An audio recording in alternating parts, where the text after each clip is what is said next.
Labą dieną, gerbiama posėdžio pirmininkė, gerbiami Seimo nariai.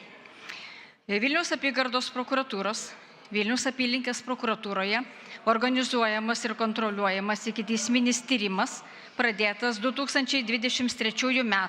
gegužės 8 d. pagal Lietuvos Respublikos Baudžiamo kodekso 170 straipsnio kurstymas prieš bet kokios tautos, rasės, etninė, religinė ar kitokia žmonių grupė, antroje dalyje numatytos nusikalstamos veikos požymius. Ikiteisminį tyrimą atlieka Vilniaus apskrities vyriausiojo policijos komisariato, Vilniaus miesto 3 policijos komisariatas.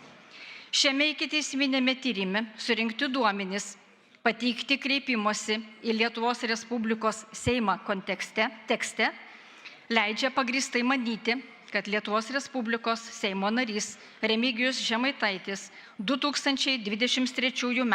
gegužės 8, birželio 13, birželio 14 ir birželio 15 dienomis socialinio tinklo Facebook asmeninėje paskyroje, paskelbdamas tekstus, kuriuose galimai viešai tyčiojosi, niekino ir skatino neapykantą prieš žydų tautybės žmonių grupę, galimai padarė Baudžiamo kodekso 170 straipsnio antroje dalyje numatytą tęstinį nusikaltimą. Duomenų visetas, kurių pagrindų manoma, kad Lietuvos Respublikos Seimo narys Remigijus Žemaitaitis galimai padarė nurodytą nusikalstamą veiką, yra užfiksuotas liudytojų apklausų protokoluose, Remigijaus Žemaitaičio socialinio tinklo Facebook asmeninėje paskyroje, paskelbtų tekstų apžiūrų protokoluose, Lietuvos teismo ekspertizės centro dokumentų lingvistinio tyrimo bei Lietuvos gyventojų genocido ir rezistencijos tyrimo centro specialistų išvadose bei kitose šio ikiteisminio tyrimo dokumentuose.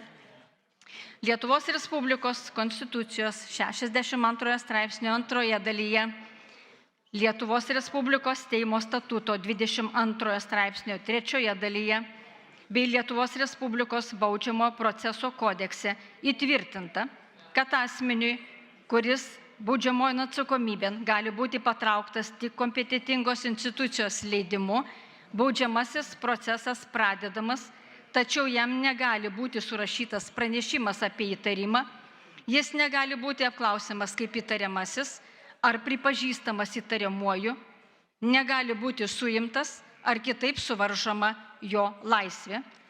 Kitos procesinės prievartos priemonės šiam asmeniu taikomos tiek, kiek tai nedraudžiama pagal Lietuvos Respublikos įstatymus ar tarptautinės teisės normas.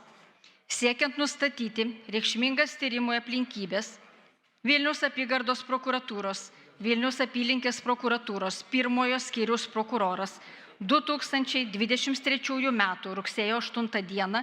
priėmė nutarimą apklausti Lietuvos Respublikos Seimo narį Remigijų Žemaitaitį Lietuvos Respublikos Baudžiamo proceso kodekso 80 straipsnio 1 punkto ir 82 straipsnio 3 dalyje numatytais pagrindais kaip liudytoją, kuris gali duoti parodymus apie savo galimai padarytą paties nusikalstamą veiką. Lietuvos Respublikos Seimo nariui Remigijui Žemaitaičiui sutikus 2023 m. rugsėjo 26 d. jis buvo apklaustas kaip liudytojas, kuris gali duoti parodymus apie savo paties galimai padarytą nusikalstamą veiką.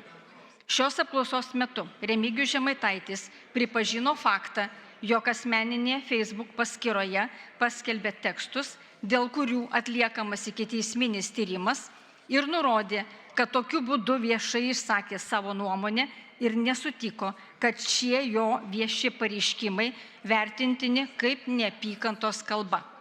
Taigi, šioje ikiteisminio tyrimo stadijoje visi galimi ir nedraudžiami atlikti proceso veiksmai su Lietuvos Respublikos Seimo nariu Remigijum Žemaitaičiu yra atlikti.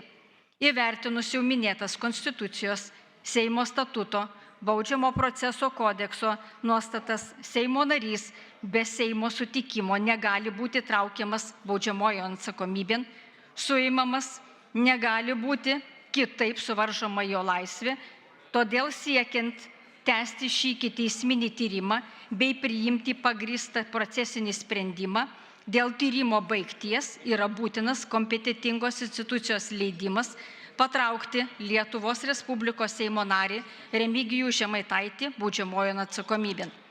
Remdamasi tuo, kas išdėstyta ir vadovaudamasi Lietuvos Respublikos Konstitucijos 62 straipsnio 2 dalimi, Lietuvos Respublikos Seimo statuto 22 straipsnio 3 dalimi, Baudžiamo proceso kodekso 3 straipsnių, prašau Lietuvos Respublikos Seimą leisti patraukti baudžiamojon atsakomybėn Lietuvos Respublikos Seimo narį Remigijų Žemaitaitį, jį suimti ar kitaip suvaržyti jo laisvę. Ačiū.